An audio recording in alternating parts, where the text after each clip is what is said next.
ನಮಃ ಸೂರ್ಯಾಯ ಚಂದ್ರಾಯ ಮಂಗಳಾಯ ಬುಧಾಯ ಚ ಗುರುಶುಕ್ರ ಶನಿಭ್ಯಶ್ಚ ರಾಹುಕೇತುವೆ ಕುರುವಂತು ಸರ್ವೇ ಮಮ ಸುಪ್ರಭಾತಂ.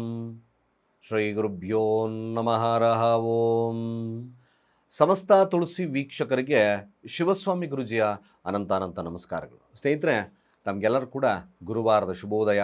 ಭಗವಂತ ನಿಮ್ಮೆಲ್ಲರಿಗೂ ಕೂಡ ಆಯುರಾರೋಗ್ಯ ಐಶ್ವರ್ಯವನ್ನು ಕೊಟ್ಟು ಕಾಪಾಡಲಿ ಅಂತ ಬೇಡ್ಕೊಳ್ತಾ 12 ರಾಶಿಗಳ ಫಲವನ್ನು ತಿಳ್ಕೊಳ್ತಕ್ಕಂಥ ಸಮಯ. ಅದೇ ರೀತಿಯಾಗಿ ಮುಖ್ಯ ಮಾಹಿತಿಯ ವಿಚಾರದಲ್ಲಿ ಪ್ರತಿದಿನ ನಿಮಗೋಸ್ಕರ ಒಂದು ಸರಳವಾಗಿರ್ತಕ್ಕಂಥ ಪರಿಹಾರ ಜೊತೆಗೆ ಸರಳವಾಗಿರ್ತಕ್ಕಂಥ ತಂತ್ರವನ್ನು ಕೊಡ್ತಾ ಇದ್ದೇನೆ. ಈ ದಿನ ಸ್ಥಿರವಾಗಿ ನಿಮ್ಮ ಮನೆಯಲ್ಲಿ ಲಕ್ಷ್ಮಿಯನ್ನು ನೆಲೆಸಲಿಕ್ಕೋಸ್ಕರ ಕೇವಲ ಈ ಸರಳ ತಂತ್ರವನ್ನು ಮಾಡಿ ಒಂದು ಸ್ಥಿರತೆ ನಿಮ್ಮಲ್ಲಿ ಬರುತ್ತೆ.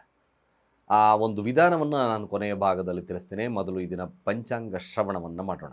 ಈ ದಿನ ಗುರುವಾರ, ನವಮಿ ತಿಥಿ ಇರತಕ್ಕಂಥದ್ದು, ಕೃಷ್ಣ ಪಕ್ಷ, ಸಿದ್ಧಿ ಯೋಗ ಇರತಕ್ಕಂಥ ಸಮಯ 9:30 ತದನಂತರ ವ್ಯತಪಥ ಯೋಗ ಪ್ರಾರಂಭವಾಗ್ತದೆ. ತೈತುಲ ಹಾಗೆ ಗರಜಾಕರಣ ಇರತಕ್ಕಂಥದ್ದು. ಚಂದ್ರ ಮೂಲಾ ನಕ್ಷತ್ರ ಧನುರಾಶಿಯಲ್ಲಿ ಸ್ಥಿತವಾಗಿದ್ದಾನೆ.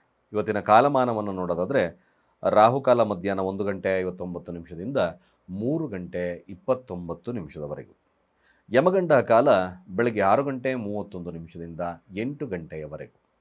ಗುಳಿಕ ಕಾಲ ಬೆಳಗ್ಗೆ 9:30 10:59 ದುಷ್ಟಮುಹೂರ್ತ ಇರತಕ್ಕಂಥ ಸಮಯ 10:32 ಬೆಳಗ್ಗೆ 11:20 ಕಂಟಕ ಮೃತ್ಯು ದೋಷ ಇರತಕ್ಕಂಥದ್ದು ಮಧ್ಯಾಹ್ನ 3:17 4:05 ಸ್ನೇಹಿತರೆ, ಕೇತುವಿನ ನಕ್ಷತ್ರದಲ್ಲಿ ಚಂದ್ರ ಮೂಲಾ ನಕ್ಷತ್ರ ಧನುರಾಶಿಯಲ್ಲಿ ಕೂತಿದ್ದಾನೆ.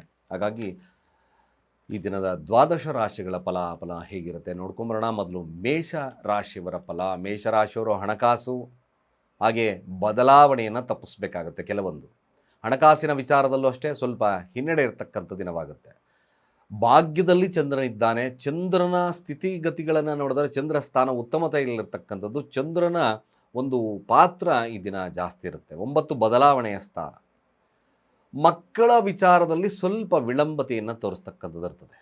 ಯಾರು ಮೇಷರಾಶಿಯಲ್ಲಿದ್ದೀರೋ ಈ ದಿನ ತಮ್ಮ ಮಕ್ಕಳ ಮೇಲೆ ವ್ಯಾಜ್ಯಗಳನ್ನು ಮಾಡ್ಕೋಬೇಡಿ. ಬಟ್ ಮಕ್ಕಳು ನಿಮಗೆ ಫೇವರಬಲ್ ಆಗಿರ್ತಕ್ಕಂಥ ಸಾಧ್ಯತೆ ತೋರಿಸುತ್ತೆ. ಯಾರು ಮೇಷರಾಶಿಯಲ್ಲಿದ್ದೀರೋ ಕೇವಲ ನಿಮ್ಮ ಬುದ್ಧಿಶಕ್ತಿಯನ್ನು ಉಪಯೋಗಿಸಿ ಮಾಡ್ತಕ್ಕಂಥ ಕೆಲಸವನ್ನು ಮಾತ್ರ ಈ ದಿನ ಯಶಸ್ಸನ್ನು ಕೊಡುತ್ತೆ.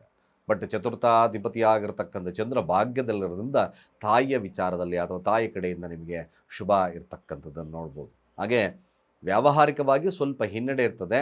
ಹೈಯರ್ ಎಜುಕೇಷನ್ನು ಮತ್ತೊಂದು ಮಾಡೋರ್ತಕ್ಕಂಥವ್ರಿಗೆ ಭಾಳ ವಿಶೇಷವಾಗಿರ್ತಕ್ಕಂಥ ಫಲಾನುಫಲಗಳು ಲಭ್ಯವಾಗುತ್ತೆ. ಆಧ್ಯಾತ್ಮಿಕವಾಗಿರ್ತಕ್ಕಂಥ ಚಿಂತನೆಗಳು ಮೇಷರಾಶಿಯವರಿಗೆ ಶುಭವನ್ನು ತರುತ್ತೆ. ಖಂಡಿತವಾಗಿ ಯಾವಾಗಲೂ ಕೂಡ ದೇವರ ನಾಮಸ್ಮರಣೆ, ಆಧ್ಯಾತ್ಮಿಕವಾಗಿರ್ತಕ್ಕಂಥ ಚಿಂತನೆ ಲಾಭದಾಯಕ. ವೃಷಭ ರಾಶಿಯವರ ಈ ದಿನದ ಫಲಾಫಲ ಹೇಗಿರ್ತಕ್ಕಂಥದ್ದು ನೋಡಿ. ವೃಷಭ ರಾಶಿಯವರ ಫಲವನ್ನು ನೋಡಿದಾಗ ವೃಷಭ ರಾಶಿಯವರಿಗೆ ಈ ದಿನದ ವಿಚಾರಗಳನ್ನು ತಗೊಂಡಾಗ ಈ ಮನೆ ನಿರ್ಮಾಣ ಮಾಡ್ತಕ್ಕಂಥ ಸಾಧ್ಯತೆಗಳು ತುಂಬ ಜಾಸ್ತಿ ಇದೆ. ಆದರೆ ಕೇವಲ ಒಂದು ಮಾತಿನಿಂದ ಕೆಲವೊಂದು ವಿಚಾರಗಳು ನೆಮ್ಮದಿಯನ್ನು ಕಳ್ಕೊಳ್ತಕ್ಕಂಥ ಸಾಧ್ಯತೆಯೂ ಬರುತ್ತೆ. ಆಸ್ತಿಯ ವಿಚಾರದಲ್ಲಿ ಖಂಡಿತವಾಗಿ ಭಾಳ ವಿಶೇಷತೆ ಇರತಕ್ಕಂಥ ದಿನ. ಹಾಗೆ ವೃಷಭ ರಾಶಿಯಲ್ಲಿರ್ತಕ್ಕಂಥವ್ರು ದುಡುಕಿನ ನಿರ್ಧಾರಗಳನ್ನು ತಗೋಬೇಡಿ. ಸಾಧ್ಯವಾದಷ್ಟು ವೃಷಭ ರಾಶಿಯಲ್ಲಿರ್ತಕ್ಕಂಥವ್ರು ಕೇವಲ ಈ ದಿನ ಸಮಾಧಾನದ ವರ್ತನೆಯಿಂದ ಮಾತ್ರ ಶುಭವನ್ನು ನೋಡ್ಬೋದು. ಅನ್ನೆಸಸರಿಯಾಗಿ ನೆರೆಹೊರೆ ಅಕ್ಕ ತಂಗಿಯರ ಮೇಲೆ ನೀವು ಸ್ವಲ್ಪ ಭೂಮಿಯ ವಿಚಾರದಲ್ಲಿ ಏನಾದರೂ ತಗಾದೆಗಳು ಬರ್ತಕ್ಕಂಥ ಸಾಧ್ಯತೆಗಳನ್ನು ತೋರಿಸ್ತದೆ. ವೃಷಭ ರಾಶಿಯಲ್ಲಿರ್ತಕ್ಕಂಥವ್ರು ಸ್ವಲ್ಪ ಈ ಥರದ ಸಮಸ್ಯೆ ಇದ್ದಾಗ ಗಣಪತಿಗೆ ಕ್ಷೀರಾಭಿಷೇಕವನ್ನು ಮಾಡಿಸಿ ಪ್ರಾರ್ಥನೆಯನ್ನು ಮಾಡಿ ಶುಭವಾಗ್ತದೆ. ಮಿಥುನ ರಾಶಿ. ಮಿಥುನ ರಾಶಿ ಅಷ್ಟೇ. ಮಿಥುನ ರಾಶಿಯವರು ಕೂಡ ತಮ್ಮ ಏನು ದಾಖಲಾತಿಗಳಾಗಿರ್ಬೋದು ಅಥವಾ ತಮ್ಮ ಒಂದು ಏನಾದರೂ ಸೈನ್ ಅಂತ ಕರಿತೀವಿ, ಆ ಸೈನ್ ವಿಚಾರದಲ್ಲಾಗಿರ್ಬೋದು, ಕೆಲವೊಂದು ದಾಖಲಾತಿಗಳ ಮೇಲೆ ತಾವು ಏನು ಸೈನ್ ಮಾಡಬೇಕೋ ಮತ್ತೊಂದು ಮಾಡಬೇಕೋ ಅಥವಾ ಅಣ್ಣ ತಮ್ಮದರ ಆಸ್ತಿಯ ವಿಚಾರದಲ್ಲೇ ಆಗಿರ್ಬೋದು ಅಥವಾ ತಮ್ಮ ಸ್ನೇಹಿತರ ವಿಚಾರದಲ್ಲಾಗಿರ್ಬೋದು, ಫ್ಯಾಮಿಲಿಯ ವಿಚಾರದಲ್ಲಾಗಿರ್ಬೋದು, ಸರಿಯಾಗಿ ನೋಡಿ ಕೆಲವೊಂದು ವಿಚಾರಗಳನ್ನು ತಾವು ನಿರ್ಧಾರಗಳನ್ನು ಅಥವಾ ತಾವು ರೈಟ್ ಮಾಡ್ತಕ್ಕಂಥದ್ದು ಅಥವಾ ಸೈನ್ ಮಾಡ್ತಕ್ಕಂಥ ವಿಚಾರಗಳನ್ನು ಸರಿಯಾಗಿ ನೋಡ್ಕೋಬೇಕು. ಯಾರು ಮಿಥುನ ರಾಶಿಯಲ್ಲಿದ್ದೀರೋ ಸಾಧ್ಯವಾದಷ್ಟು ಕೂಡ ಈ ಒಂದು ವಿಚಾರದಲ್ಲಿ ಸರಿಯಾಗಿರಿ. ಇದ್ದಕ್ಕಿದ್ದಾಗೆ ಬರ್ತಕ್ಕಂಥ ಸಣ್ಣ ಪುಟ್ಟ ಕೋಪವನ್ನು ನಿಯಂತ್ರಣದಲ್ಲಿಟ್ಕೊಳ್ತಕ್ಕಂಥದ್ದು ಅತಿ ಮುಖ್ಯ. ಮಿಥುನ ರಾಶಿಯವರು ಅಧೈರ್ಯದಿಂದ ಕೆಲವೊಂದು ವಿಚಾರಗಳಲ್ಲಿ ಹಿನ್ನಡೆಯನ್ನು ಸಾಧಿಸ್ತಕ್ಕಂಥದ್ದು. ನೆಮ್ಮದಿ ಕಡಿಮೆ ಇರತಕ್ಕಂಥ ದಿನ. ಸಾಧ್ಯವಾದಷ್ಟು ಮಿಥುನ ರಾಶಿಯಲ್ಲಿರ್ತಕ್ಕಂಥವ್ರು ಶಿವನ ಆರಾಧನೆಯನ್ನು ಮಾಡ್ಕೊಂಬನ್ನಿ, ಒಳ್ಳೆಯದಾಗುತ್ತೆ. ಹಾಗೆ ಕಟಕ ರಾಶಿಯವರು ಸ್ವಲ್ಪ ಸಾಲಬಾಧೆ, ಹಣಕಾಸು ಸ್ವಲ್ಪ ಕಟ್ಕಟ್ಟಾಗ್ತಕ್ಕಂಥದ್ದು, ಫ್ಯಾಮಿಲಿಯಲ್ಲಿ ಕಿರಿಕಿರಿ ಇರ್ತಕ್ಕಂಥ ಸನ್ನಿವೇಶಗಳು ಕೂಡ ಬರುತ್ತೆ. ಸ್ವಲ್ಪ ಕೋಪದಿಂದ ಕೆಲವೊಂದು ಅನರ್ಥಗಳು, ಕುಟುಂಬದಲ್ಲಿ ಅಶಾಂತಿಯನ್ನು ಕಾಣ್ತಕ್ಕಂಥ ದಿನವಾಗ್ತದೆ. ಸ್ವಲ್ಪ ಸಮಾಧಾನದ ವಾತಾವರಣ ಸಾಧ್ಯವಾದಷ್ಟು ಶುಭವನ್ನು ಕೊಡುತ್ತೆ. ಸಾಧ್ಯವಾದಷ್ಟು ಕಟಕ ರಾಶಿಯಲ್ಲಿರ್ತಕ್ಕಂಥವರು ಸಹಿತವಾಗಿ ಶಿವನ ಆರಾಧನೆಯನ್ನು ಮಾಡ್ತಾ ಬನ್ನಿ, ಒಳ್ಳೆಯದಾಗುತ್ತೆ.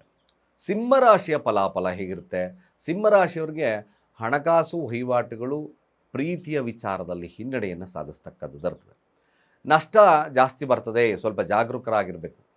ಕೆಲಸದಲ್ಲೂ ಕೂಡ ಒತ್ತಡ ಇರತಕ್ಕಂಥ ದಿನವಾಗ್ತದೆ. ಮನಸ್ಥಿತಿ ಅಷ್ಟು ಉತ್ತಮತೆ ಇರೋದಿಲ್ಲ, ಯಾವಾಗಲೂ ಕೂಡ ಹಾರಾಟದ ಮನೋಭಾವತೆ ಸಿಂಹರಾಶಿಯವ್ರಿಗಿರುತ್ತೆ. ಫೈರಿ ನೇಚರ್ ಜಾಸ್ತಿ ಇರುತ್ತೆ, ರಾಜತತ್ವ ಜಾಸ್ತಿ ಇರುತ್ತೆ. ಅಂದೇ ನಡಿಬೇಕು ಅಂತಕ್ಕಂಥ ವಾದದಿಂದ ಕೆಲವೊಂದು ಅನರ್ಥಗಳಾಗುತ್ತೆ, ನಷ್ಟವನ್ನು ಮಾಡ್ಕೊಳ್ತೀರಾ. ಸಿಂಹರಾಶಿಯಲ್ಲಿರ್ತಕ್ಕಂಥವ್ರು ಸ್ವಲ್ಪ ಜಾಣ್ಮೆಯಿಂದ ವರ್ತನೆ ಮಾಡಿ, ಶುಭವಾಗ್ತದೆ. ವ್ಯಾಪಾರಸ್ಥರಿಗೆ ಅಷ್ಟು ಉತ್ತಮದ ದಿನವಲ್ಲ, ವಿದ್ಯಾರ್ಥಿಗಳಿಗೆ ಒಂದು ಸಾಧಾರಣವಾಗಿರ್ತಕ್ಕಂಥ ದಿನ. ಕನ್ಯಾ ರಾಶಿಯ ಫಲಾಫಲ ಹೇಗಿರ್ತಕ್ಕಂಥದ್ದು? ಕನ್ಯಾ ರಾಶಿಯವ್ರಿಗೆ ಲಾಭದ ಇದೆ, ಆದರೆ ತಾವು ತಗೊಳ್ತಕ್ಕಂಥ ನಿರ್ಧಾರಗಳು ಶುಭವನ್ನು ತಗೋಬೇಕು. ನಿರ್ಧಾರ ತಪ್ಪಿದ್ದಲ್ಲಿ ಖಂಡಿತವಾಗಿ ನಷ್ಟವನ್ನು ಅನುಭವಿಸ್ತೀರ.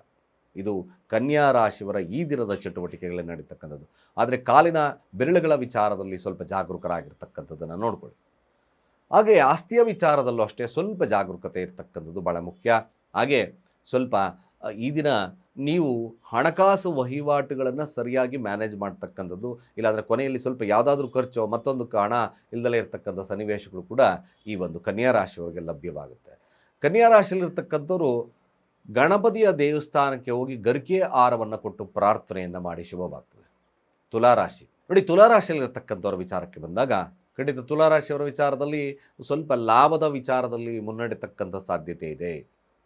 ಏನು ನೀವು ಒಂದು ಟ್ರಾವೆಲಿಂಗಲ್ಲಿ ಏಜೆನ್ಸಿಗಳನ್ನು ಇಟ್ಕೊಂಡಿದ್ದೀರೋ, ಅಥವಾ ತಾವು ಒಂದು ಕ್ಯಾಬ್ ಡ್ರೈವಿಂಗಲ್ಲಿದ್ದೀರೋ, ಅಥವಾ ತಾವು ಕೆಲವೊಂದು ಕಮಿಷನ್ ಆಧಾರಿತವಾಗಿರ್ತಕ್ಕಂಥ ಕೆಲಸಗಳಲ್ಲಿ ಮಾಡ್ತಾ ಇದ್ದೀರೋ, ಖಂಡಿತವಾಗಿ ತುಲಾರಾಶಿಯವ್ರಿಗೆ ಲಾಭದ ದಿನವಾಗುತ್ತೆ. ಕೇವಲ ತಮ್ಮ ಟ್ರಾವೆಲ್ ಅಥವಾ ಕಮಿಷನ್ ಆಧಾರಿತವಾಗಿರ್ತಕ್ಕಂಥ ಹಣಕಾಸು ಚೆನ್ನಾಗಿರುತ್ತೆ.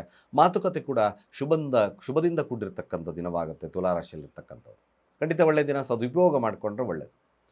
ವೃಶ್ಚಿಕ ರಾಶಿಯವರ ಫಲಾಫಲ ಹೇಗಿರ್ತಕ್ಕಂಥದ್ದು? ಖಂಡಿತ ವೃಶ್ಚಿಕ ರಾಶಿಯವರಿಗೆ ವ್ಯಾವಹಾರಿಕವಾಗಿ, ಸಾಂಸಾರಿಕವಾಗಿ ಶುಭವನ್ನು ತರತಕ್ಕಂಥ ದಿನ. ಯಾರು ವೃಶ್ಚಿಕ ರಾಶಿಯಲ್ಲಿದ್ದೀರೋ ಹೆಸರು, ಕೀರ್ತಿ, ಪ್ರತಿಷ್ಠೆ ಹೆಚ್ಚಿಸ್ತಕ್ಕಂಥ ದಿನ. ಹಾಗೂ ಯಾರ್ಯಾರು ವೃಶ್ಚಿಕ ರಾಶಿಯಲ್ಲಿದ್ದೀರೋ ಈ ದಿನ ತಮ್ಮ ಕಾರ್ಯದ ಜಯವನ್ನು ಸಾಧಿಸ್ತಕ್ಕಂಥದ್ದು ಖಂಡಿತ ಇದೆ. ಶತ್ರುವಿನ ಮೇಲೆ ಶತ್ರುವನ್ನು ನಾಶ ಮಾಡ್ತಕ್ಕಂಥದ್ದು, ಕೋರ್ಟ್ ಕಚೇರಿ ವಿಚಾರದಲ್ಲಿ ಗೆಲುವನ್ನು ಸಾಧಿಸ್ತಕ್ಕಂಥದ್ದು ಕೂಡ ಇದೆ. ಹಣಕಾಸು ವಹಿವಾಟುಗಳು ಕೂಡ, ವ್ಯವಹಾರಕ್ಕೆ ಕೂಡ ಚೆನ್ನಾಗಿರ್ತಕ್ಕಂಥದ್ದು ವೃಶ್ಚಿಕ ರಾಶಿಯವರಿಗಿದೆ, ಒಳ್ಳೆಯದಾಗಿ. ಧನುರಾಶಿಯವರ ಫಲಾಫಲ ಹೇಗಿರ್ತಕ್ಕಂಥದ್ದು ನೋಡಿ, ಧನುರಾಶಿಯವರಿಗೆ ಅನ್ನೆಸೆಸರಿ ಆಗಿರ್ತಕ್ಕಂಥ ಪ್ರಯಾಣಗಳು ಬರುತ್ತೆ. ಆ ಪ್ರಯಾಣದಲ್ಲಿ ಕೆಲವೊಂದು ವಿಳಂಬ, ಅಡೆತಡೆಗಳು ಬರ್ತಕ್ಕಂಥದ್ದು ತುಂಬ ಜಾಸ್ತಿ ಇದೆ. ತಂದೆಯ ವಿಚಾರದಲ್ಲಿ ಸ್ವಲ್ಪ ಮನಸ್ತಾಪಗಳು ಜಾಸ್ತಿ ಬರುತ್ತೆ ತಮ್ಮ ಕೋಪದಿಂದ. ಈ ಕೋಪವನ್ನು ನಿಯಂತ್ರಣದಲ್ಲಿಟ್ಕೋಬೇಕು. ಮನಸ್ಥಿತಿ ಕೂಡ ಅಷ್ಟು ಶುದ್ಧತೆ ಇರೋದಿಲ್ಲ, ಫ್ಲಕ್ಚುಯೇಟಿಂಗ್ ಮೈಂಡ್ ತುಂಬ ಜಾಸ್ತಿ ಇರುತ್ತೆ. ಯಾರ್ಯಾರು ಧನುರಾಶಿಯಲ್ಲಿದ್ದರೋ ಸಮಾಧಾನದ ವರ್ತನೆ ನಿಮಗೆ ಖಂಡಿತವಾಗಿ ಲಾಭವನ್ನು ತರುತ್ತೆ, ಒಳ್ಳೆಯದಾಗುತ್ತೆ ಕೂಡ. ಮಕರ ರಾಶಿಯವ್ರಿಗೆ ಈ ದಿನದ ಒಂದು ದಿನವನ್ನು ನೋಡೋದಾದರೆ ಸ್ವಲ್ಪ ಮಟ್ಟಿಗೆ ಎಚ್ಚರಿಕೆಯನ್ನು ವಹಿಸ್ಕೊಳ್ಳಿ. ದಾಂಪತ್ಯದಲ್ಲಿ ಅಥವಾ ಕೆಲವೊಂದು ಸಾರ್ವಜನಿಕವಾಗಿ ನಿಂದನೆಗಳು ಬರ್ತಕ್ಕಂಥದ್ದು ಮಕರ ರಾಶಿಯವ್ರಿಗಿದೆ. ಈ ರಿಸರ್ಚಲ್ಲಿರ್ತಕ್ಕಂಥವ್ರಿಗೆ ಶುಭದ ದಿನ ಒಂದು ಕೂಡ. ಯಾರು ಮಕರ ರಾಶಿಯಲ್ಲಿದ್ದರೋ ಸಾಧ್ಯವಾದಷ್ಟು ಕೂಡ ಈ ವಾಹನಾದಿಗಳಿಂದ ಆಗಿರ್ಬೋದು, ಅಥವಾ ಈ ನಾಯಿ ಸಾಕಿರ್ತಕ್ಕಂಥ ನಾಯಿಗಳಾಗಿರ್ಬೋದು, ಅಥವಾ ಏನಾದರೂ ನಿಮಗೆ ಇಷ್ಟವಾಗಿರ್ತಕ್ಕಂಥ ಬೆಕ್ಕುಗಳು ಸ್ವಲ್ಪ ಹಾನಿ ಮಾಡ್ತಕ್ಕಂಥ ಸಾಧ್ಯತೆ ನಿಮಗೆ ಬರುತ್ತೆ. ಸ್ವಲ್ಪ ಜಾಗರೂಕರಾಗಿದ್ದು ಸಾಧ್ಯವಾದಷ್ಟು ಗಣಪತಿಗೆ ಗರಿಕೆ ಅಥವಾ ಹಾಲಿನ ಅಭಿಷೇಕವನ್ನು ಮಾಡಿಸ್ತಕ್ಕಂಥದ್ದು ಉತ್ತಮ. ಕುಂಭರಾಶಿಯ ಫಲಾಫಲ ಹೇಗಿರ್ತಕ್ಕಂಥ ವಿಚಾರಕ್ಕೆ ಬಂದಾಗ ಕುಂಭರಾಶಿಯವರಿಗೆ ಲಾಭದ ದಿನ, ವ್ಯಾವಹಾರಿಕವಾಗಿರ್ತಕ್ಕಂಥ ಲಾಭದ ದಿನ, ಎದುರಾಳಿಯನ್ನು ಜಯಿಸ್ತಕ್ಕಂಥ ದಿನವಾಗ್ತದೆ. ಎದುರಾಳಿಯ ಮೇಲೆ ನಿಗೂಢವಾದ ಕಾರ್ಯಗಳಿಂದ ಕೆಲವೊಂದು ವಿಚಾರಗಳನ್ನು ತಾವು ಜಯಿಸ್ತೀರ.